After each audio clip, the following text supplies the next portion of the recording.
নমস্কার, স্পটার নিউজে আপনাদের স্বাগত।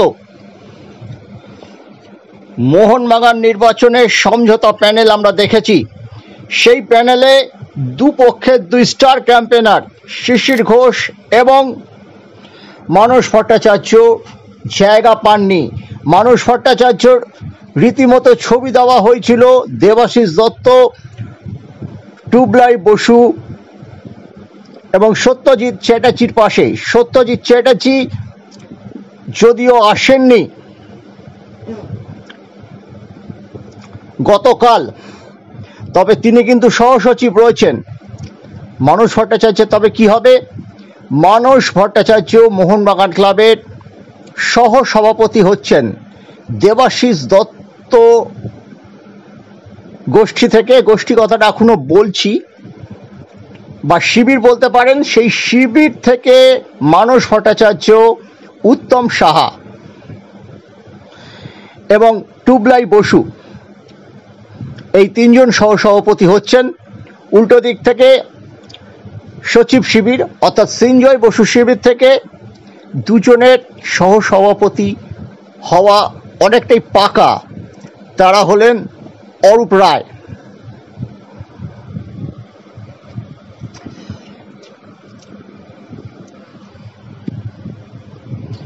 বাকি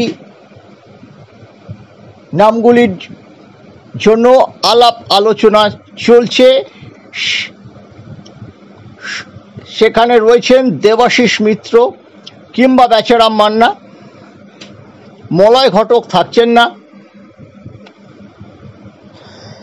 এখানে স্বাধীন মল্লিক কিংবা মদন দত্তর মতো সিনিয়ররা স্থান পায় কিনা সেদিকে আমাদের নজর থাকতে।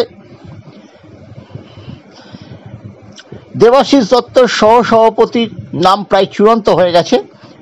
প্রতিপক্ষ শিবিরে, এখন প্রতিপক্ষ বলাটা হয়তো সমীচীন হবে না, তবুও সিঞ্জয় বসু শিবিরে অরূপ রায় ছাড়া বাকি নামগুলো নিয়ে আলোচনা চলছে।